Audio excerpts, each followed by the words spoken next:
నిగమకాండము 30వ అధ్యాయము.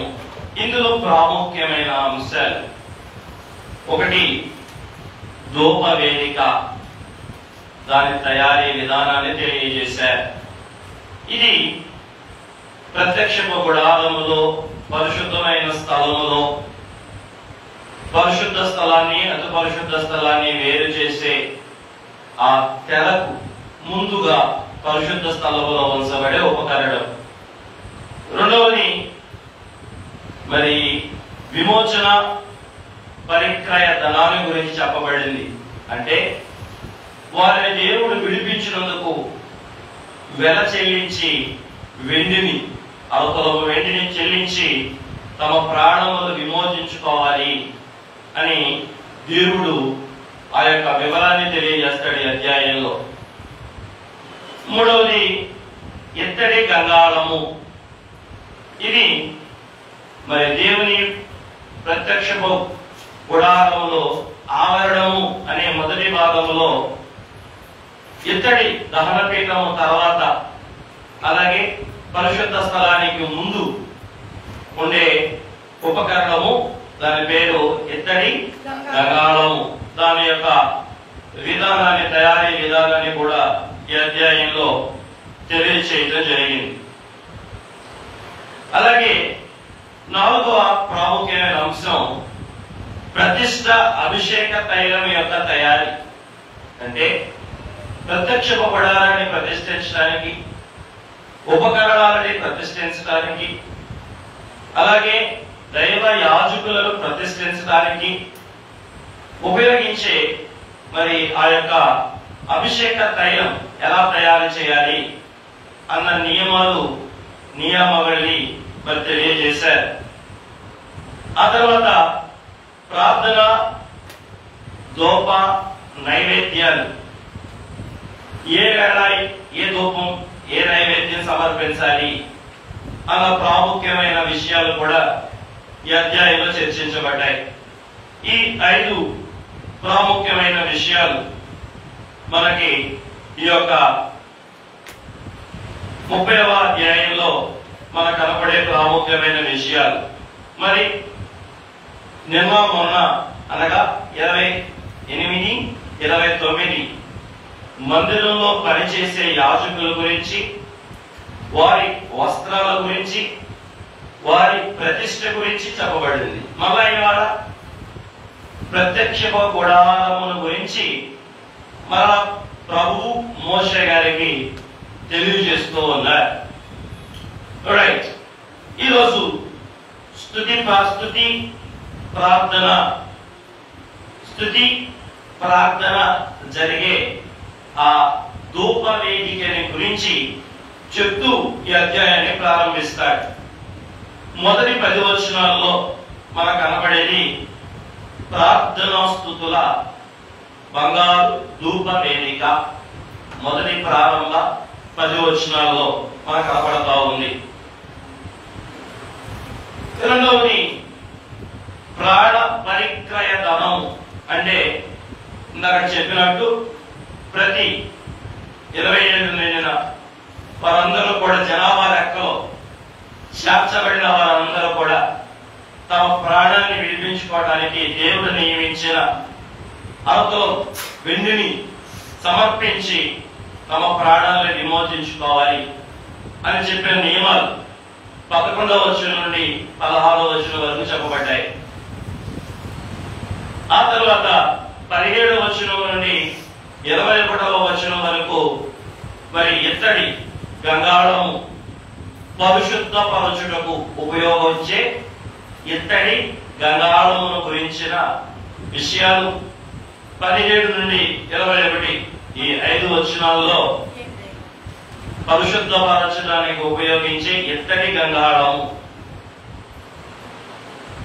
ఇక 22వ వచనం నుండి 33వ వచనం వరకు చూస్తే పరిశుద్ధ మరి మందిరాన్ని, యాజకుల్ని ప్రతిష్ఠించడానికి ఉపయోగించే అభిషేకించే తైలం యొక్క తయారీ వేడితో తయారు చేయాలి. వాటిలో ఎన్ని పాళ్ళు వేయాలి, కాబట్టి దాన్ని ఎవరు పైన పోయకూడదు. ఇలా కొన్ని నియమాలు నిబంధనలు 22వ వచనం నుండి 33వ వచనం వరకు చెప్పబడ్డాయి. ఇక ఆఖరిగా 34వ వచనం నుండి 38వ వచనం వరకు ప్రార్థన ధూప ద్రవ్యముల గురించి కూడా చెప్పబడ్డాయి. వాటిని ఎలా తయారు చేయాలి, వాటిని ఏ విధంగా ఏ సమయాల్లో అర్పించాలి, వేయాలన్న విషయాలు చెప్పబడ్డాయి. ఇవి ఈ అధ్యాయంలో ఉన్న ప్రాముఖ్యమైనటువంటి విభజనలు. ఈ 5 ప్రాముఖ్యమైన విషయాలతో ఈ అధ్యాయం ముగిసింది. స్తుతి ప్రార్థనతో ప్రారంభించబడుతుంది. అలాగే స్తుతి ప్రార్థనలతోనే మరల అధ్యాయం ముగించబడింది. దేవుడికి మహిమ కలుగును గాక. స్తుతి ప్రార్థనలు జరిగే బంగారు ధూప వేదికతో ఆరంభించబడి స్తుతి ప్రార్థనలుగా ఆ ధూపములు వేసే ఆ క్రియతో ఆ ప్రక్రియతో ఈ అధ్యాయం ముగిడి అని మనం గమనించగలం. రైట్, మీకేమైనా గుర్తుంటే గత ఏడాది ఈ యొక్క అధ్యాయం గురించి నేను ధూప వేదికల గురించి ఆ ధూప ద్రవ్యాల గురించి చాలా వివరంగా చెప్పాను. పోయిన ఏడాది సార్ దేవుడికి మహిమ కలుగును గాక, ప్రభు నామానికి మహిమ కలుగును గాక. ఇప్పుడు ఒకసారి 29వ అధ్యాయంలోకి వెళ్దాం. 29వ అధ్యాయానికి వెళ్దాం. అక్కడ ఏముంది అంటే యాజకుని యొక్క ప్రధాన యాజకుని యొక్క ప్రతిష్ట. ఏముని? ప్రధాన యాజకుని యొక్క ప్రతిష్ట ఉంది. నిన్న మీకు నేను చాలా విషయాలు చెప్పాను. ప్రతిష్ట అంటే ఏం చెప్పుకున్నాం? ప్రత్యేకించుట, వేరు చేయుట. ఇంకేం చెప్పుకున్నాం? అది కూడా చెప్పుకున్నావా నిన్న? నేను ఇంకేం చెప్పుకోలేదా? నూతన ప్రతిష్ట అంటే ప్రత్యేకించుకొనుట, వేరు చేయుట. దేవుని దగ్గర ఒక్క పని కొరకే, ఒక్క పని నిమిత్తం అంటే నిర్ణయించబడిన పని కొరకు సమకూర్చడం ప్రతిష్ట. అట్లాగే యేసు ప్రభుల వారు కూడా దేవుడు మనందరిని రక్షించే పని మీద ఆయన ఏం చేశారు? ప్రత్యేకించారు. ఏ పని? మనల్ని రక్షించే పని, మనల్ని విమోచించే పని, మనల్ని పాపము నుండి విడిపించే పని కొరకు దేవుడు కూడా క్రీస్తు ప్రభుని ఏం చేశారు? ప్రత్యేకించి ప్రతిష్ఠించాడు. ఆ సత్యాలే. రెండోది, దేవుడు మనల్ని కూడా ఏం చేశాడు? ప్రత్యేకించి ప్రతిష్ఠించాడు. ఎక్కడి నుంచి? లోకం నుండి. ఎందుకు? మనకు కూడా అదే పని, మనుషులను రక్షించడానికి, మనుషులకు ప్రభువుని పరిచయం చేయడానికి, మనుషుల్ని నరకం నుండి తప్పించడానికి ప్రభు మనల్ని కూడా ఏం చేస్తున్నాడు? ప్రతిష్ఠిస్తూ ఉన్నాడు. ఆ పనికే పిలిచాడు. రైట్, రండి. మొదటిగా యాజకులను ప్రతిష్ఠించే సమయంలో, ప్రధాన యాజకుడిని ప్రతిష్ఠించే సమయంలో మొదటిగా జరిగిన పని ఏంటంటే, నిన్న మనం చెప్పుకున్న ప్రకారం స్నానము. దానికంటే ముందు ఇంకొక పని ఉంది, అది పిలవటం, కాల్ అంటారు. ఎక్కడికి పిలవాలి? ప్రత్యక్షపు గుడారము ద్వారము దగ్గరకు అని మనం చదువుకున్నాం. ఆ వచనంతోనే ప్రారంభమైంది 28. అలాగే నిన్న కూడా 29లో కూడా ప్రత్యక్షపు గుడారము ద్వారము యొద్దకు పిలవాలి. ఇక రెండవది స్నానము. స్నానము అంటే కూడా వివరంగా చెప్పాను. అహరోనికి స్నానం చేయించాలి, అహరోను కుమారులు కూడా స్నానం చేయించాలి. అహరోను అంటే ఎవరని చెప్పుకున్నాం? ప్రధాన యాజకుడు. ఆయన పిల్లలు ఎవరని చెప్పుకున్నాం? యాజకులు అని చెప్పుకున్నాం. వీరిద్దరు ఎవరి గుర్తుగా ఉన్నారని చెప్పుకున్నాం? ప్రధాన యాజకుడైన అహరోనేమో మన ప్రధాన యాజకుడైన యేసయ్య గుర్తు. అహరోను పిల్లలు ఆ నలుగురేమో సంగమునకు సాదృశ్యంగా ఉన్నారో చెప్పుకున్నాం. ఇప్పుడు ప్రధాన యాజకుడికి స్నానం, యాజకుడికి స్నానం. యేసయ్య కూడా స్నానం చేశారు. ఎక్కడ? యోర్దాను నదిలో బాప్తిస్మం అని చెప్పుకున్నాం కదా. అలాగే శిష్యులు కూడా మనందరం కూడా ఏం పొందుకున్నాం? బాప్తిస్మం అనే స్నానాన్ని పొందాం. అవునా కాదా? అవునా కాదా? వారికి స్నానం జరిగింది, ప్రభువుకి స్నానం జరిగింది, మనకి కూడా స్నానం జరగాలి. ముగింపులో ఎందుకో మీకు చెప్తారు. ఇప్పుడు స్నానాలకు ఉపయోగించే సాధనాలు 4 చెప్పుకున్నాం. ఒకటి నీరు, మరొకటి వాక్యము, మరొకటి యేసు రక్తము, మరొకటి పరిశుద్ధాత్మ. ఈ స్నానములు సాధనాలు వేటితో స్నానం చేయాలి? ఒకటి నీటి స్నానము. ఫస్ట్ నీటి స్నానము, ఏదైనా చెప్పుకోవచ్చు. వాక్యోదక స్నానము. ఇవి సాధనాలు. మీకు తెలుసా? 19వ అధ్యాయంలో 24వ అధ్యాయంలో నిబంధన గ్రంథం ఇవ్వబడింది. నిబంధన బలి జరిగింది. నిబంధన రక్తం ఒలికించబడింది. ఎక్కడ? 24వ అధ్యాయంలో నిబంధన గ్రంథము అనగా వాక్యం. ఆ తర్వాత నిబంధన బలి. ఎవరా బలి? యేసుక్రీస్తు ప్రభుల వారి యొక్క బలి. ఆ బలి వల్ల వచ్చిందేంటి? నిబంధన రక్తం, ఆ రక్త స్నానం. అట్లాగే క్రైస్తవ సంఘం కూడా ఈ 4 స్నానాలు తప్పనిసరి. ఏంటివని? నీటి స్నానం, దైవాక్య స్నానం, యేసు రక్త స్నానం, పరిశుద్ధాత్మ. ఇవన్నీ ఏం చేస్తాయి? నీరు బహిరంగమైన శుద్ధినిస్తే, రక్తము అంతరంగ శుద్ధినిచ్చును. వాక్యం ప్రాణాత్మ దేహములను శుద్ధి చేయదు. వాక్యం మూలుగులోనికి, కీళ్ళలోనికి, మోసలలోనికి కూడా దూరి మనల్ని ఏం చేయగలదు?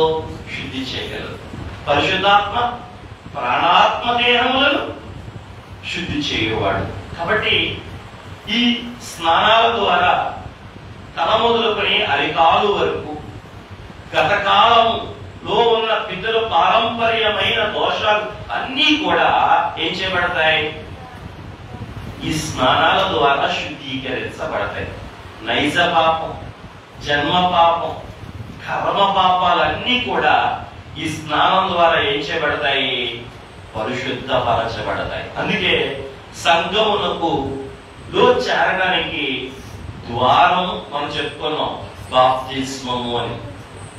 ఇక్కడ కూడా మరి యాజకులు ప్రతిష్ఠించబడే క్రమంలో కూడా ఆ దేవుడి పని చేయడానికి కూడా ద్వారంగా ఏం కనపడుతూ ఉంది? స్నానము. స్నానమును బట్టి శుద్ధి. ఏంటి? స్నానమును బట్టి శుద్ధి. ఏంటి శుద్ధి? గతకాల దోషాలకి, ప్రస్తుత కాల దోషాలకి శుద్ధి, జన్మకాల దోషాలకి శుద్ధి, బాల్యకాల దోషాలకి శుద్ధి, యవనకాల దోషాలకి శుద్ధి, కర్మకాల దోషాలకి శుద్ధి. శుద్ధి జరగడానికి దేవుడు నియమించిన స్నానాలేంటి? ఇప్పుడు మనం చెప్పు. ఒకవేళ ఈ స్నానాల్లో కనుక మనం చేయలేదనుకోండి, మనకి మరో స్నానం ఎదుర్కోవాలి.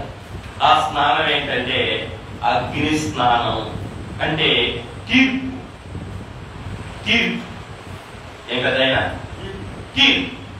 ఈ స్నానాలు చేయకపోతే ఏ స్నానానికి వెళ్ళాలి? మనం అగ్ని స్నానాలకి వెళ్ళాలి. అక్కడ అగ్ని ఆడదు, దానికి వెళ్ళాలి. అందుకే అది తప్పించడానికే మనకి దేవుడు ఏ స్నానాలు పెట్టాడు?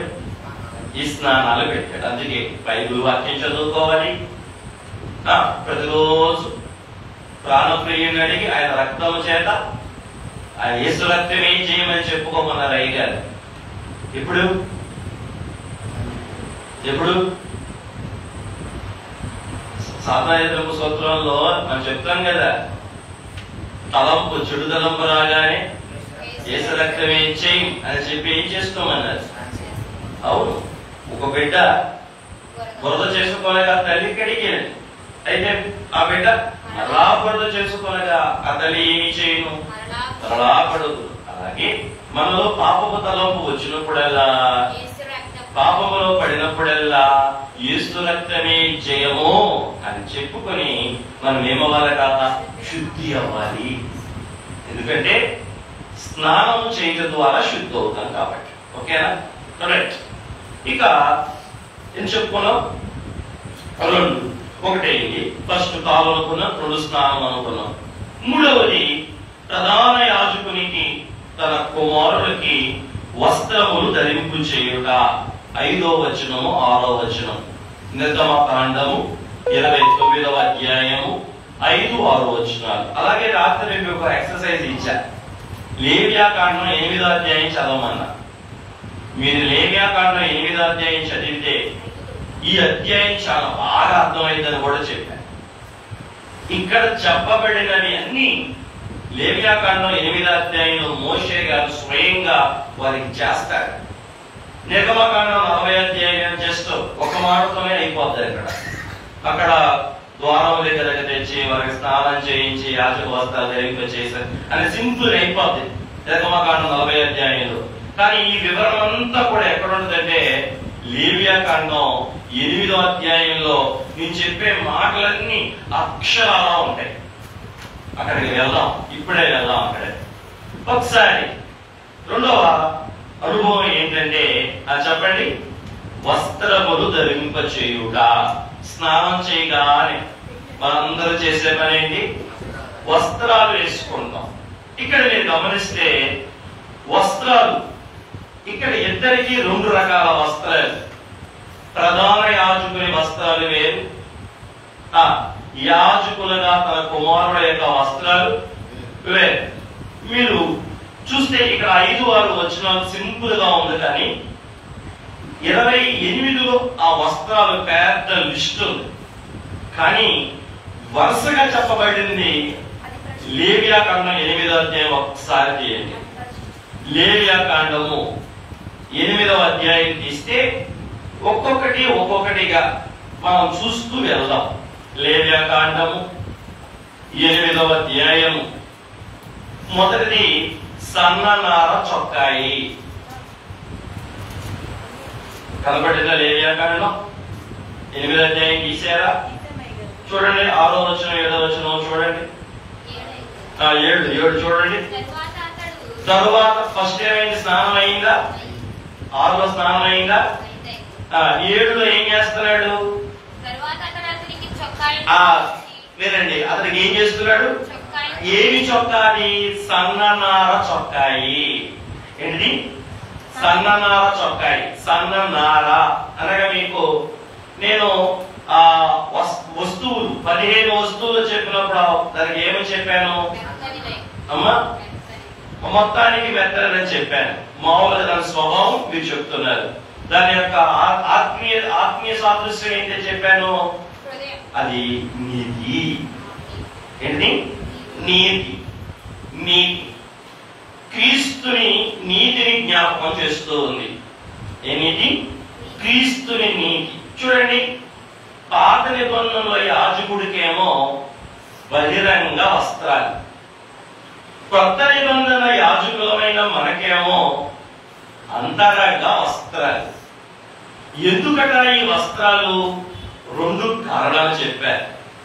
ఒకటి అలంకరణ కొరకు, 2 ఘనత కొరకు అన్నారు. ఏమన్నారు? 1 అలంకరణ, 2 ఘనత. మీరు గనక చూస్తే పేతురు గారు రాసిన మొదటి పత్రిక 3వ అధ్యాయం 4వ వచనం. పేతురు రాసిన మొదటి పత్రిక 3వ అధ్యాయం 4వ వచనం. ఆత్మ సంబంధమైన అలంకరణ ఉందా? చదవండి ఒకసారి. సాధువైనట్టు మృదువైనట్టు అయిన అక్షయ అలంకారమును మీ హృదయపు అంతరంగ స్వభావము మీకు అలంకారముగా ఉండవలెను. గుర్తుంచుకోండి. 28వ అధ్యాయము 2వ వచనములో నిర్గమకాండములో ప్రధాన యాజకులకి యాజకులకును ఇచ్చినటువంటి ఆ వస్త్రాలు వారి బహిరంగ అలంకరణ కొరకు, బహిరంగ ఘనత కొరకు. ఇప్పుడు నేను చెప్పే వస్త్రాలు వారికి దేవుడు వేస్తున్నాడు. మరి మనకి ఏంటి అలంకరణ? ఒకటి సాధువైనట్టి స్వభావము, 2 మృదువైనట్టి స్వభావము.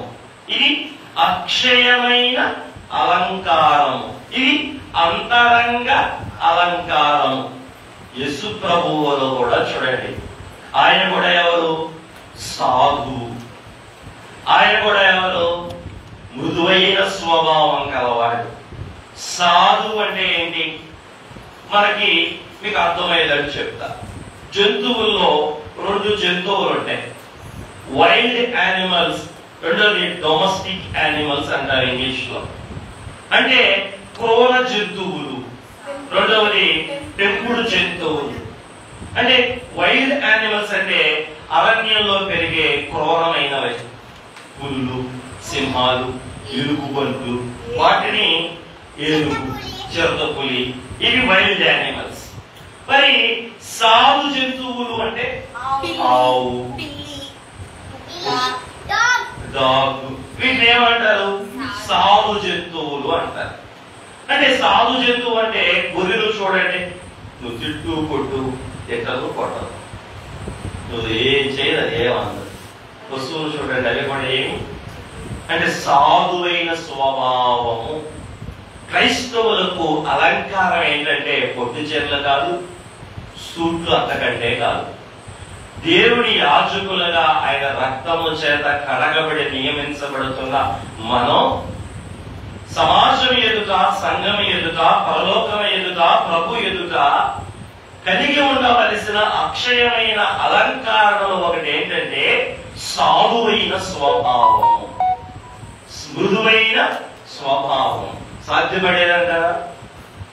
అది అలంకారం, అది మనకు ఘనత. అదేంటి? మనకి అలంకారం, అది మనకు అందం, అది మనకు సౌందర్యం, అది మనకు ఘనత. కాబట్టి అత్తగారి దగ్గర కోడల గారు, కోడల గారి దగ్గర అత్తగారు, తోడుకోడల దగ్గర మరో తోడుకోడలు, ఆడబిడ్డ దగ్గర వదిలి గారు. ఇట్లా ఒకరి ఎదుట ఒకరు ఏం కనబరచాలా? సాధుత్వాన్ని, మృదుత్వాన్ని కనబరచాలి. క్రైస్తవేతరుల ఎదుట సైతము ఏం కనబరచాలా? సాధుత్వాన్ని కనబరచాలి. ఇది నిజమండి. యేసయ్య ఆ దినాల్లో శిష్యుల్ని సంపాదించుకున్నాడంటే, వారందరూ కూడా ప్రభువుని వెంబడించారంటే అంతెందుకండి, మనందరం కూడా ప్రభు దగ్గరికి వచ్చామంటే దానికి కారణం ప్రభు సాధుత్వం. అయిగారు సిలువ విలువ ధ్యానకాలు అనే పాఠంలో చెప్పలేదా? ఆయన ఎక్స్ట్రా పరిచర్యలే, ఆయన ఎక్స్ట్రా ప్రేమే, ఆయన ఎక్స్ట్రా బోధే, ఆయన ఎక్స్ట్రా సాధుత్వమే ఆయన ఏం చేసింది? సిలువ వేసింది అన్నారు. ప్రభు సత్కార్యములు సిలువ వేతకు కారణము అన్నారు. అయితే అవ్వచ్చు కాక దాని ఫలితంగానే ఏం జరుగుతుంది? మనందరం కూడా తండ్రి చేతికి చిక్కగలిగాం, తండ్రి ఎదుటకు రాగలిగాం, దేవునికి పిల్లలమయ్యాం. దేని బట్టి? క్రీస్తు ప్రభుల వారి యొక్క సాధుత్వాన్ని బట్టి, క్రీస్తు ప్రభుల వారి యొక్క మృదుత్వాన్ని బట్టి. ప్రాణప్రియుని అడుగుదామా? అయ్యా, ఈరోజు మాకు కావలసిన వస్త్రాలు చెప్పండి. నైలాన్ కాదు, రైలాన్ కాదు, రేమాన్స్ కాదు. చెప్పరే, ఏం కావాలి మాకు? నిన్ను పోలిన సాధు సాధు స్వభావము, అయ్యా మృదువు స్వభావము మాకు దయచేతండి అని రోజు పిల్లలు, పెద్దలు, వృద్ధులు అందరూ కూడా కోరుకోవాలి. అంటే వింటున్నావా? ఈ మాటలు ఊరికి పెడచెవులు పెట్టేయకండి, చాలా నష్టపోతారు. దేవుడు మాట్లాడుతున్న మాటలు క్రైస్తవం అనేది ఒక సౌందర్యం, మీ మృదత్వం, మీ సాధుత్వం. క్రీస్తు నామాన్ని పైకెత్తేది మీ మృదత్వం, మీ సాధుత్వం. ఆ సాధువుతనం, ఆ సాధువులు అంటే మీకు తెలుసు కదా, మునుల్ని స్వాముల్ని కూడా ఏమంటారు? సాధువులు అంటారు. ఆ విధంగా దేవుని బిడ్డలమైన మనం ఆ క్రూరత్వాన్ని, ఆ కసి, ఏ కసి? కక్ష తీసుకుని అలాగే చూద్దాం, నువ్వెక్కువ నేను ఎక్కువ. ఎక్కడ? మున్సిపాలిటీ నేల దగ్గర. ఇంతవరకు లేదు ఆ బాధ. మనకి దేవుడి దేవత ఆ బాధ లేదు. ఎవరింటికి వాళ్ళే బయటకు తయారు చేసుకున్నారు. ఎక్కడి రోజుల్లో ఇంకా అలా ఉండేది మనకి. కొన్ని ఊళ్ళలో ఇప్పటికి అసలు భక్తి ఎక్కడ బయటపడేదంటే నేల బిందుల దగ్గర బయటపడేది. గుళ్ళో ఏమో మహాసాత్వికులుగా ఉండేవాళ్ళు, నేల దగ్గరేమో మహాక్రూరులుగా ఉండేవాళ్ళు. గుళ్ళోకి రాగానే ప్రవచనాత్మతో ప్రవచించేవాళ్ళు, అక్కడికి వెళ్ళగానే ఇంగ్లీష్ భాషలో ప్రవచించేవాళ్ళు. కాబట్టి ప్రభుకి అటువంటి ద్వంద్వ వైఖరి, ద్వంద్వ జీవితాల ద్వారా ఏంటి? అవమానం.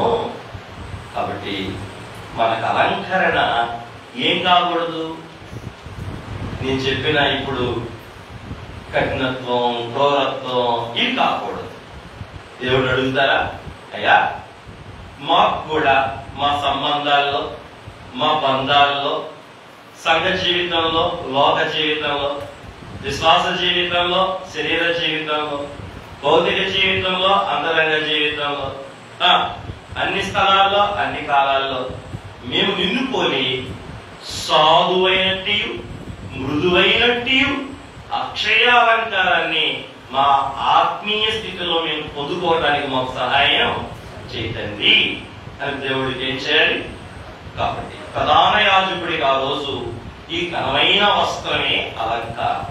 ఈరోజు మనకి సాధువుతనం, ఆ మృదువైన తనం మనకు అలంకారం.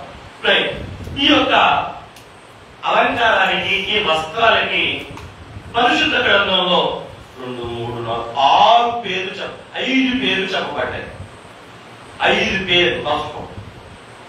ఒకటి ప్రతిష్ఠిత వస్త్రములు అని పేరు కలదు. 28వ అధ్యాయం 2, 4 నిజమే. ఆ తర్వాత పరిశుద్ధ వస్త్రములు అని పేరు కలదు. 39, 41. ఒకసారి డౌట్ ఇది చూడండి. 39, 4, 41.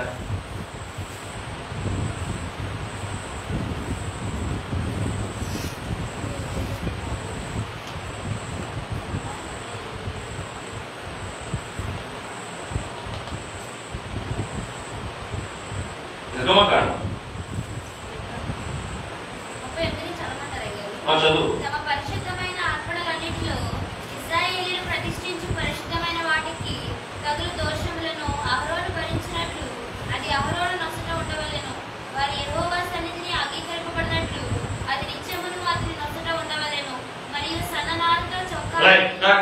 దేవుడికి మహిమ కలుగునుగాక, ప్రభు నామానికి మహిమ కలుగునుగాక. రెండో పేరేంటి?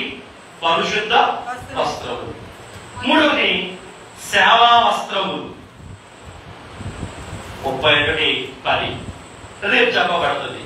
సేవా వస్త్రము తయారు చేయడానికి కావలసింది రమ్మంటాడు. 31:10 సేవా వస్త్రములు. ఇక నాలుగవది పరిచర్య వస్త్రములు. ఎస్కేల్ గ్రంథము 42:14. మొత్తం ఎన్ని పేర్లు చెప్పబడ్డాయి? 4 పేర్లు చెప్పబడ్డాయి. 42:14 వచనం. ఐదవది యాజక వస్త్రాలు. ఐదవది యాజక వస్త్రాలు. లేవియా కాండము 21వ అధ్యాయము 10వ వచనము.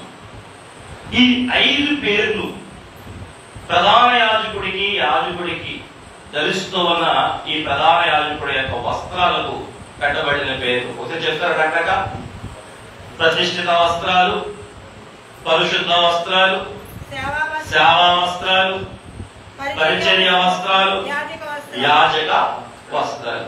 దేవుడికి మహిమ కలుగును గాక, ప్రభు నామానికి మహిమ కలుగును గాక.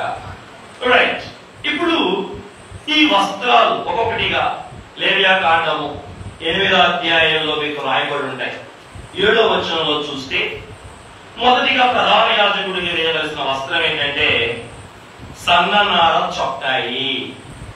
ఇదేంటంటే యేసుక్రీస్తు ప్రభుల వారి యొక్క నీతిని మనకు అర్థం చేస్తుంది. నీతి అంటే ఏంటి?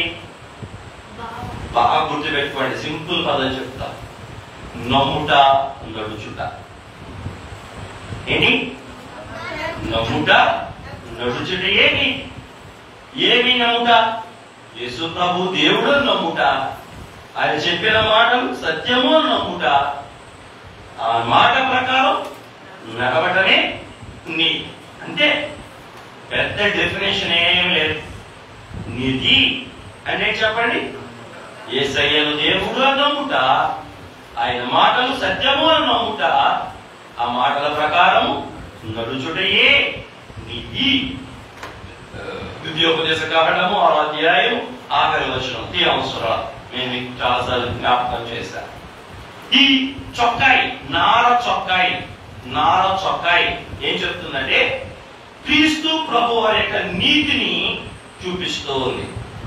ఇక రెండవది నిలువు టంగి. మెడగా నుంచి కింద దాకా నేను వేసుకుంటా చూడండి. నిలువు టంగి వేయాలి. నార చొక్కాయి వేసి ఉందా? రెండో మాట అదేనా అక్కడ? నిలువు టంగి. లేవియా కాండంలో నిలువు టంగి. దట్టి అంటే నడుముకి దట్టి కట్టాలి. నడుమే కట్టాలి, దట్టి కట్టాలి. ఆ తర్వాత నిలువు టంగిని వేయాలి. ఆ తర్వాత ఎఫోదుని చెప్పండి, ఎఫోదుని పెట్టాలి. ఆ తర్వాత పతకమును భరించాలి. తర్వాత తల మీద బాగా పెట్టాలి. తర్వాత చుట్టూ కిరీటం పెట్టాలి. తర్వాత రైట్ అయిపోయింది. ఎన్ని ఎవరికి వేయాల్సినవి? ప్రధాన యాజకుడికి అత్యంత ఉంటే యాజకుడికి. ఇవి ప్రధాన యాజకుడికి వేయాల్సినవి. మీరు గమనిస్తే నిలువుటంగి మనం పరలోక సంబంధము అని తెలియజేసే వస్త్రం అని. రెండోది ఎఫోదు అంటే అంగీ మీద వేస్తారు. ఎఫోదు ఆయన అన్నిటికీ సరిపోయిన వాడు అని అర్థం. ఆ తర్వాత పతకము, ఇక్కడ పెడతారు పతకం. ఎఫోదు పైన ఇక్కడ పెడతారు పతకం. ఇక్కడ పతకాన్ని పెట్టి 12 రత్నాలతో, ఆ వజ్రాలతో 12 గోత్రాల పేర్లు చెప్తారు. పతకం అంటే భరించుట. నేను చెప్పాను మీకు, భరించుట. గుండెల మీద పెట్టుకుంటాడు ప్రధాన యాజకుడు. ఆ జాత అందరినీ ఏం చేయాలి? గుండెల్లో భరించాలి, ప్రేమించాలి. భుజాల మీద పెట్టిన తర్వాత లేత పచ్చలు అవి భుజాల మీద పెట్టుకుని విచిత్రమైన నడికట్టు. ఆ తర్వాత తలపాగా విధేయతను చూపిస్తుంది. ఇవి యాజక వస్త్రాలు. ఏదేంటి? యాజక. అది వాళ్ళకి. మన వస్త్రాలు ఏం చెప్పుకున్నాయి? సాధువైనట్టు, మృదువైనట్టు, అక్షయమైన అలంకారమే అంటే దేవుడు నీతి. రైట్. ఇక యాజకుడు వస్త్రాలు చూడండి. సన్ననారతో కింద వచ్చినారే అక్కడే ఉంటాయి. యాజకుడి కొంచెం కిందకు వస్తే అక్కడ ఉంటుంది. రెండవది అతనికి కొళాయి, దట్టి వేయాలి, దట్టి. మూడోది కొళాయి అంటే టోపీ. ఈ 3 ఎవరికి తగిలించాలా? యాజకుడికి, ఇందాకడేమో ప్రధాన యాజకుడికి, ఇదేమో యాజకుడికి. ఈ మూడు కూడా ఏం చెప్తుందంటే సన్ననార నీతికి గుర్తు, దట్టి పరిచర్యకు గుర్తు, కొల్లాయి టోపి రక్షణ నిరీక్షణకు గుర్తు. ఇక్కడతో 2 గంటలు అయిపోయాయి. ఒకటి స్నానము, రెండోది వస్త్రములు. మనం ఏ వస్త్రాలు ధరించుకోవాలి మనం చెప్పండి ఒకసారి. సాధువైనటి మృదువైనటి అక్షయ అలంకారం. మర్చిపోమాకండి, చాలా ముఖ్యం. మూడవది అభిషేకించుట. మూడో పని ఏంటి? స్నానం చేసిన ద్వారం దగ్గర పిలిచాడు, తర్వాత స్నానం చేయించాడు, ఆ తర్వాత వస్త్రాలు వేయించమన్నాడు. ఈ 3 ప్రభు చెప్పాడు, చేశాడు. ఇక 4వ పని ఏంటంటే అభిషేకించుట. ఏంటిది? ఏంటి అభిషేకం అంటే? అభిషేకించడం అన్నా కూడా ప్రత్యేకించడం అనే అర్థమే. దేనితో అభిషేకించాడు? ఇవాళ చెప్పారేనోని అభిషేక తైలము అని వాళ్ళు చెప్పాడు. దేవుడు ఎలా తయారు చేయాలో ఆ అభిషేక తైలంతో ఇక్కడ చూద్దాం రండి. 7వ వచనం, నిర్గమకాండము 28వ అధ్యాయము 7వ వచనం. ఒకటి తైలం. తైలము దేనికి గుర్తుగా ఉంది? పరిశుద్ధాత్మ తండ్రిని మనకు జ్ఞాపకం చేస్తూ ఉంది. చదువుతారు 7వ వచనం.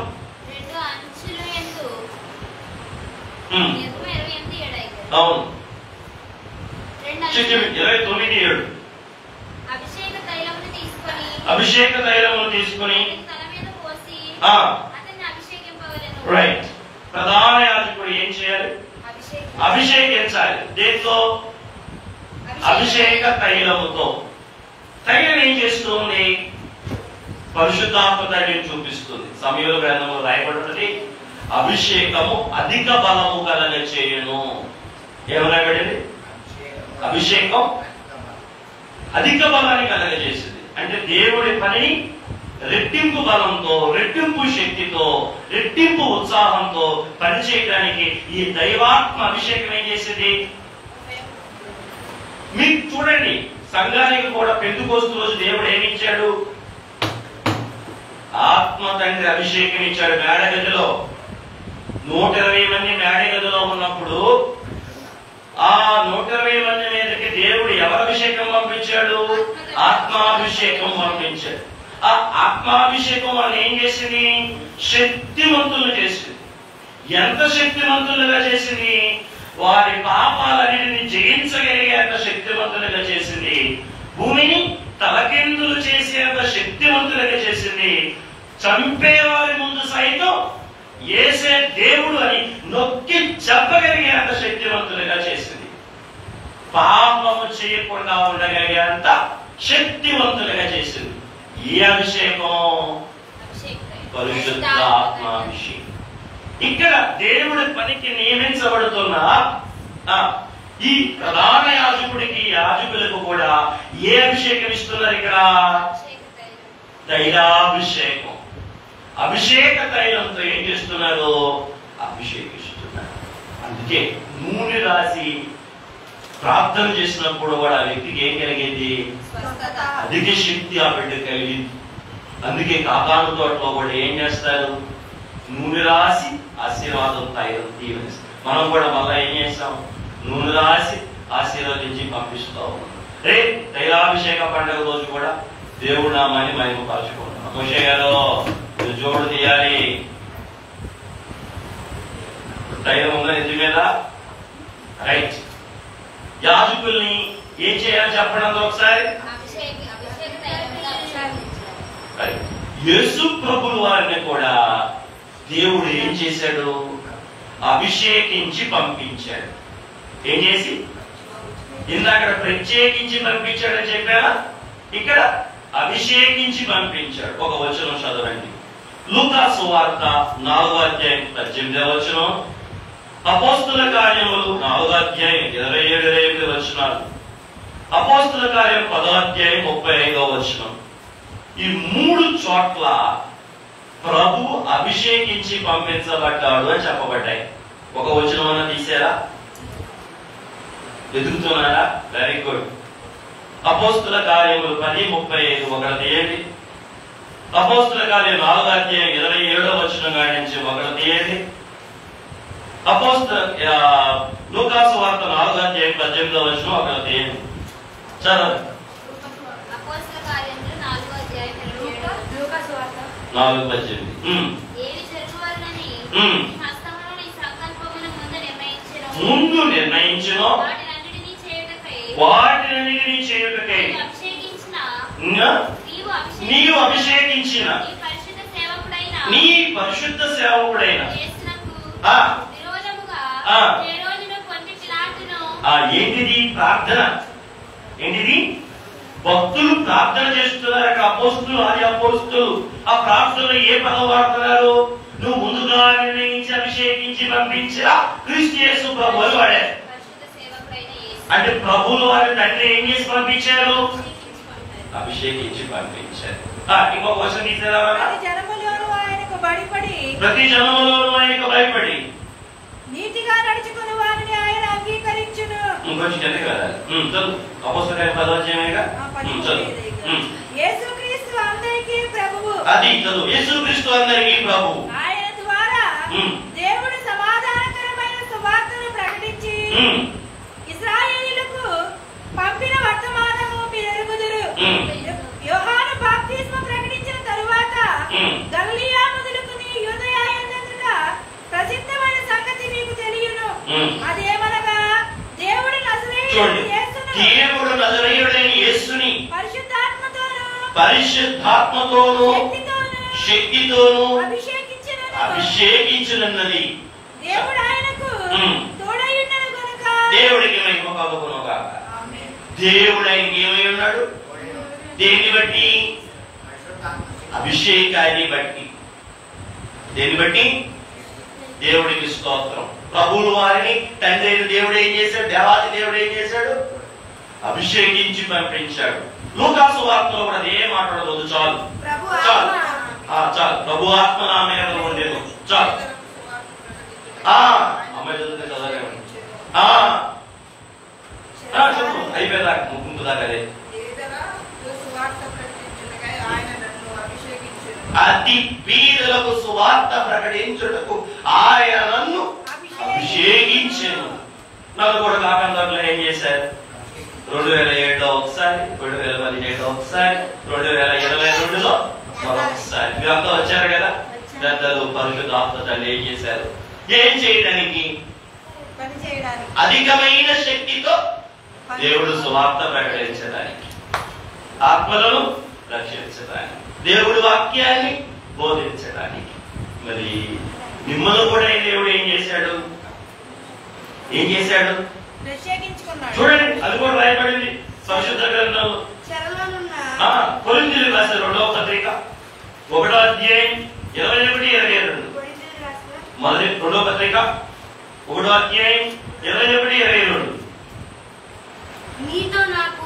మీతో కూడా క్రీస్తునందు నిలిచియుండునట్లుగా మమ్మును సిద్ధపరిచి అభిషేకించిన వారు దేవుడే. చూసారా? పౌలు భక్తుడు చెప్తున్నాడు. ఏం చేశారంట? ఆయన్ని దేవుడు ఆత్మతో అభిషేకించాడు. పౌలు భక్తుడు అంటే భక్తుల సంఘమును కూడా దేవుడు ఏం చేస్తున్నాడు? అభిషేకిస్తున్నాడు. మన గురించి ఇంకా స్పష్టంగా చెప్పబడింది. ఇంకొక మాట చూడండి. యోహాను మొదటి పత్రిక 2వ అధ్యాయం 20వ వచనం. యోహాను మొదటి పత్రిక 2వ అధ్యాయం 20వ వచనం. 2వ అధ్యాయం. క్రీస్తు కాడని చెప్పువాడు తప్ప ఎవడు అబద్ధికుడు? తండ్రిని కుమారుడిని ఒప్పుకొనని వాడు క్రీస్తు విరోధి. కుమారుడిని ఒప్పుకొనని ప్రతివాడును తండ్రిని అంగీకరించేవాడు కాడు. కుమారుడిని ఒప్పుకొనివాడు తండ్రిని అంగీకరించేవాడు. అయితే మీరు మొదటి నుండి దేనికి వింటిరో అది మీలో నిలవనీయుడి. మీరు మొదటి నుండి విన్నది మీలో నిలిచినలా మీరు కూడా కుమారుని యందును తండ్రి యందును నిలుతురు. నిత్యజీవము అనుగ్రహించునన్నది ఆయన తానే మనకు చేసిన వాగ్దానము. మిమ్మల్ని మోసపరిచే వారిని బట్టి ఈ సంగతులు మీకు రాసి ఉన్నాను. అయితే ఆయన వలన మీరు పొందిన అభిషేకము మీలో నిలుచున్నది కనుక దేవునికి మహిమ కలుగును గాక. ఆయన వలన పొందిన అభిషేకము మీలో నిలుచుచున్నది కనుక అది ఎవడు మీకు బోధింపనక్కరలేదు. 27వ వచనంలో ఉంది చూడండి. మీకు ఎవరిని ఏం చేయడం అవసరంలా, దేనిని బట్టి ఆయన మనలను అభిషేకించుడును బట్టి. ఇవాళ మీరు ఎవరైనా యేసు ప్రభు దేవుడు కాదు అంటే కాదు అనేవాడు ఎంతమంది? యేసు ప్రభు దేవుడు కాదు అని మీరు ఎదురుకు వచ్చి చెప్తే కాదు అని మీరు ఎంతమంది అంటారు? గందు పెట్టి కాల్ చేస్తారు. చెప్పండి, అబద్ధాలు మాకండి. అమ్మబడి వాళ్ళు కాదు మీకు యేసు ప్రభు దేవుడు అంటే. సరే పెన్షన్ కాదు లేకపోతే ఏం చేస్తారు? దేవుడే కావాలి. దేవుని అభిషేకం మన మీద ఉన్న కారణంగా ఆ అభిషేకం ఉన్న శక్తి ఏం చేసిందంటే పెన్షన్ ఇవ్వ తీసేసుకో, అమ్మబడి ఇవ్వ తీసేసుకో, ఇంకేమైనా ఇవ్వ తీసేసుకో. ఆయన దేవుడు కాడని నేను అనలేదు. ఎందుకంటే ఆయన అభిషేకించిన శక్తి ఏం చేసిందంటే నన్ను దేవుడు తోడుగా ఉంచడాన్ని బట్టి ఆయన్ని కాదు అని అనలేను. అభిషేకం అననివ్వదు.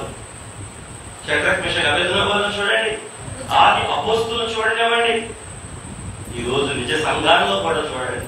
ప్రాణాలు పోయినా దేవుడు కొరకు అలా ఇచ్చేస్తారు, కానీ ఏమనలేరు, దేవుడు కాదు అని క్రియల ద్వారా అనలేరు, మాటలో కూడా అననే. దాని కారణం ఏంటి? ఆత్మతండ్రి యొక్క అభిషేకం మనలో నిలిచి ఉన్నందున ఇవాళ మనం అబద్ధం ఏం చేయగలం, ఖండించి నిలబడగలుగుతూ ఉన్నాం.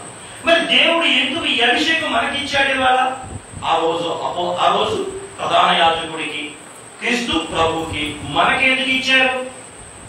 ఎందుకు ఇచ్చారంటే జీవం కలిగిన దేవుని మందిరంలో పనిచేయడానికి. అన్నది ఒకసారి, అయ్యో మనకేమో క్రీస్తు లేని లోకంలో పనిచేయడానికి మనకు ఓపిక, జీవం కలిగిన దేవుడి మందిరంలో పనిచేయడానికి ఇది విచారం. అభిషేకం లేని వారైతేనే ఇలాంటి సాకులు చెప్తారు, కానీ అభిషేకం ఉన్నవారు జీవం కలిగిన దేవుడి మందిరంలో ఏం చేస్తారు? రండి, ఒక వచనం చూడండి. తిమోతికి రాసిన మొదటి పత్రిక 3వ అధ్యాయం 15వ వచనం.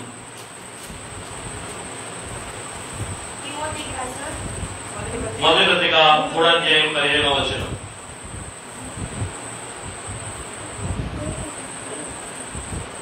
శీఘ్రముగా నీ యొద్దకు వత్తునని నిరీక్షించుచున్నాను.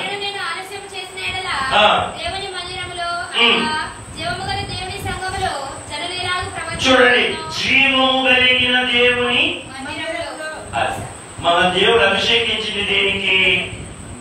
జీవము కలిగిన దేవుని మందిరములో పరిచర్య చేయడానికి, యాజకత్వాన్ని జరిగించడానికి, సంఘమునకు స్తంభముగా నిలబడి ఉండడానికి దేవుడు మనల్ని కూడా ఏం చేశాడు? చూడండి, బిల్డింగ్ అంతటికి బలమైన ఏంటివి? పిల్లర్స్. వాటిలో ఉన్న శక్తి ఏం చేస్తున్నాయి? స్లాబ్ని అలా నిలబెడతాం. అలాగే సంఘానికి దేవుడు అభిషేకం ఇచ్చింది ఎందుకు? సంఘమునకు మీరు స్తంభములుగా, సత్యమునకు మీరు ఆధారంగా ఉండాలి. నీ మీద నా చెప్పే సంఘము నిలబడగలగాలి. అలా నిలబెట్టడానికే దేవుడు మనకేమి ఇచ్చాడు? అభిషేకం ఇచ్చాడు. అభిషేకం ఏం చేసిందని చెప్పాను అక్కడ? అధిక శక్తిని ఇచ్చేదన్న. దేవుడు తోడు మనకి తెచ్చిపెట్టిందన్న. ఆ తోడుతో, ఆ అధిక శక్తితో దేవుని జీవం కలిగిన మందిరములు అంటే సంఘములో ప్రతి విశ్వాసి కూడా ఏం చేయాలి? దైవ యాజకత్వ పరిచర్యలో పాల్గొనడం పొందాలి. ఓకేనా? పాస్టర్ గారే చూసుకుంటారా? చెప్పరే మంచి తల్లులు ఎవరు చూసుకుంటారు? మీకు లేదా అభిషేకం? మనకు లేదా పాలు? మనకు లేదా బాధ్యత? మనకు రాలేదా దేవుడి రక్తపోక్షణ? అది గ్రహించాలి. రోజు మనం దేవుడు మనల్ని కూడా అభిషేకించాడు. ఎందుకు? లోకములోనే 24 గంటల సమయం గడిపేసి 365 రోజులు లోకానికి మా కష్టమంతా మా శ్రమంతా పెట్టేసి ఉండడానికి కాదు. దేవుడు మనకి ఇచ్చిన ఈ జీవితాన్ని, ఈ జీవాన్ని, ఈ జీవనాన్ని కాస్త కాదు ఎక్కువ ఎక్కడ ఖర్చు చేయగలగాలి? జీవం కలిగిన దేవుని మందిరంలో ఖర్చు పెట్టాలి. స్తంభంగా నువ్వు ఉండాలి మందిరానికి. మందిర పరిచర్యలో నువ్వు స్తంభంగా ఉండాలి. గొప్ప యాజక ధర్మంలో మనందరం కూడా దేవుడి రాజ్యాన్ని చెప్పాలి, కట్టాలి.